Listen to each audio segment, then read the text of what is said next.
If you need to share Google Drive files with someone who does not use a Gmail account, this video will show you the quickest way to do it. In just a few steps, you can generate a shareable link and control exactly who can view, comment, or edit your file or folder. This is really useful when you want to send documents, photos, folders, or project files to clients, coworkers, students, or family members without asking them to create a Google account first. If this tutorial helps, make sure to hit the like button and subscribe for more simple tech guides just like this. Alright, let's jump right in. First, open Google Drive in your browser and find the file or folder you want to share. You can do this from your recent files, your main Drive view, or by searching for the item if you have a lot of files stored.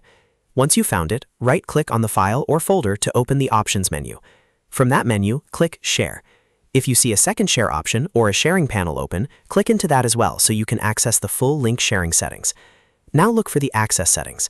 By default, Google Drive often limits sharing to specific people or restricted access, which means the recipient may need a Google account to open it. To fix that, change the access option to Anyone with the link. This is the key step that makes the file accessible to non-Gmail users. After that, choose the permission level that fits your needs. If you only want them to read the file, choose Viewer. If you want them to leave notes or suggestions, choose Commenter. And if you want them to be able to make changes, choose Editor. Be careful with editor access, especially for important files, because that allows the other person to edit the content directly. Once the sharing settings are correct, click Copy Link. Google Drive will copy a shareable link to your clipboard, and you can now send it by email, text message, chat, or any other platform. The person receiving the link does not need a Gmail address, but they will still need to open the link in a browser and may be required to sign in depending on your organization's settings or the file type. If you want to make sure they can access it smoothly, it's a good idea to test the link in a private window or send it to yourself first.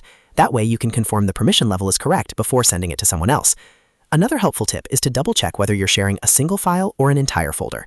Sharing a folder with anyone with the link can be very convenient, but it also means every file inside that folder may become accessible to anyone who has the link. So if the content is sensitive, review everything before you copy and send the link.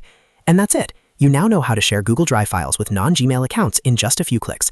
It's fast, easy, and gives you control over exactly how the file is accessed. If this video helped you out, please hit like, subscribe, and turn on notifications so you don't miss the next simple tutorial. Thanks for watching, and I'll see you in the next one.